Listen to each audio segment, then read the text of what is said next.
High বন্ধুরা, আমরা চলে এসেছি সারারাত্রির জার্নি করে উড়িষ্যার কোথায় বালাসোরের কাছে কি যেন বিচ, কি বাগদা বিচে।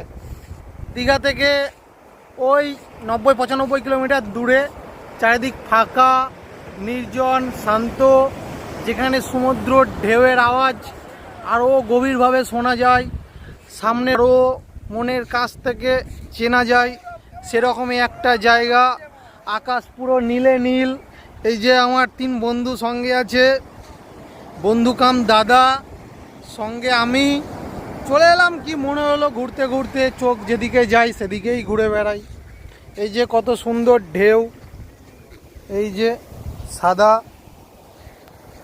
দেখো কেমন লাগছে একটু জানিও। ওই যে আমাদের দুটো পক্ষীরাজ, এরাই আমাদেরকে নিয়ে এনেছে অত দূর থেকে। তো যাই হোক, খুব ভালো লাগছে। পরিস্থিতি দেখো, নীল সমুদ্র, এখানে এলে বোঝা যায় সমুদ্রর দূরত্ব কত দূর, অসীম, অপরিমিত। আর এই যে সুন্দর পাইনের বন, সবাই ফোন খোঁজাচ্ছে এখন। এই যে বুড়া সাদা জামা পরে চলে এসছে, একদম ভালো মন, শান্ত মন। এই যে সঙ্গে ভজা, আর এই যে শুভ, আমরা 3 জন।